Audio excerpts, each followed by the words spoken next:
नमस्कार, आप देख रहे हैं बिहार हेडलाइंस और मैं हूं अचला श्रीवास्तव। आज यानी मंगलवार को कांग्रेस के पूर्व अध्यक्ष और सांसद राहुल गांधी के द्वारा एक प्रेस कॉन्फ्रेंस की गई, जिसमें उन्होंने मोदी सरकार पर जमकर हमला बोला है।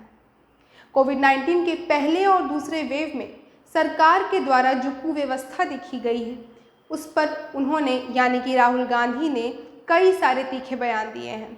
इसके साथ ही कांग्रेस पार्टी के द्वारा एक श्वेत पत्र भी जारी किया गया है, जिस पर राहुल गांधी ने कुछ ऐसा कहा है। राहुल गांधी का ऐसा कहना है कि श्वेत पत्र में मोदी सरकार के द्वारा जितनी भी गलतियां की गई हैं कोविड-19 के इस दूसरे वेव में, वो सारी गलतियां गिनाई गई हैं और सिर्फ गलतियां गिनाई गई हैं। अगर इस श्वेत पत्र में जितनी भी गलतियां बताई गई हैं मोदी सरकार के बारे में, उन सब को अगर मोदी सरकार के अफसरों द्वारा, मोदी सरकार के मंत्रियों द्वारा ध्यान दिया जाए तो ये उनके लिए बेहद ही फ़ायदेमंद होगा और तीसरी लहर के आने से पहले ही वे कई सारी व्यवस्थाएं कर चुके होंगे हमारे देश के, हमारे भारत के लोगों के लिए, जिससे कि आगे आने वाली तीसरी लहर में और भारतवासियों की मौत नहीं हो। इसके साथ ही उन्होंने मोदी सरकार पर तीखा हमला बोलते हुए ये भी कहा है कि पहले और दूसरे चरण के, जी हाँ, कोविड-19 के पहले और दूसरे चरण में जिस तरीके से लोग मर रहे थे, उस समय मोदी सरकार को अपना पूरा ध्यान ऑक्सीजन बेड्स और दवाइयों पर केंद्रित करना चाहिए। लेकिन उस वक्त मोदी सरकार और ख़ुद पीएम मोदी प्रचार प्रसार में लग गए और मार्केटिंग में घुस गए। उन्होंने मार्केटिंग शब्द का प्रयोग किया, प्रचार प्रसार करने लगे और ऐसा उनका कहना है कि उस वक्त इलेक्शन पर ज़्यादा ध्यान देते हुए मोदी सरकार ने कई ऐसे लोगों को मरने के लिए छोड़ दिया जो कि ऑक्सीजन बेड्स और दवाइयों की कमी से मरे। अगर ऑक्सीजन बेड्स और दवाइयाँ उपलब्ध होती उस वक्त तो कोई भी नहीं मरता। इसके बाद जब उनसे सवाल पूछा गया कि भारत में एक दिन के अंदर 85 लाख लोगों को वैक्सीनेशन दिया गया है, यानी कि 85 लाख लोगों को कोविड का टीका लगाया गया है, इस पर उनका ऐसा कहना था, इस पर राहुल गांधी का ऐसा कहना है कि ये जो आंकड़ा है वो केवल एक दिन का है और एक दिन तक ही सीमित नहीं रहना चाहिए। ऐसा आंकड़ा अगर लगातार चलता रहे तो ही हमारे देश के लिए भला है। इसके साथ ही उन्होंने पीएम मोदी पर एक और बयान दिया।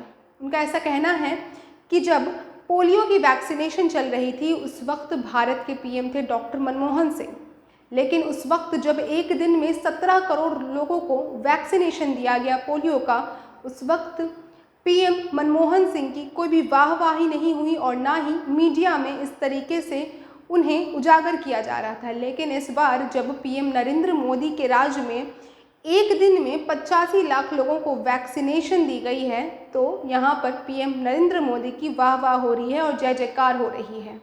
इसी पर उनका एक और बयान आया। उन्होंने कहा कि 2 महीने पहले जब मनमोहन सिंह के द्वारा कोई एक सुझाव दिया गया था पीएम नरेंद्र मोदी और उनके सरकार को, तो उनके द्वारा ऐसा कोई भी सुझाव नहीं माना गया। लेकिन उस वक्त मनमोहन सिंह के द्वारा जो सुझाव दिया गया था उसके 2 महीने बाद ही वो सुझाव जो है वो आजमाया गया।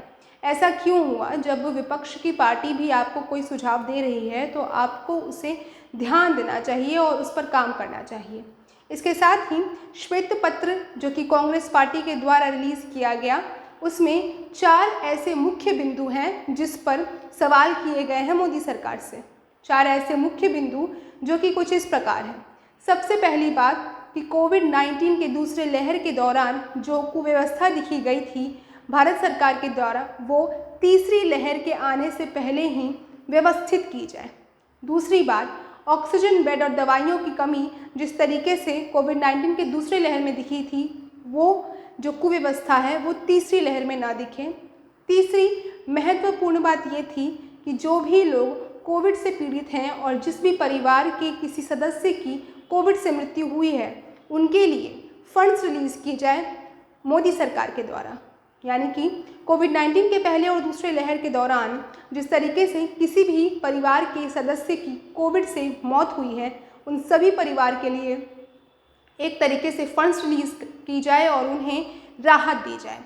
और चौथी जो सबसे महत्वपूर्ण बात यह है कि कोरोना की तीसरी लहर आने से पहले जो भी गलतियां कोरोना की दूसरी लहर में सरकार के द्वारा हुई थी, वो गलतियां एक तरीके से व्यवस्थित की जाए, उसे सुधारी जाए, ताकि तीसरी लहर में कोई भी भारतवासी ऑक्सीजन बेड्स और दवाइयों की कमी से ना मरे।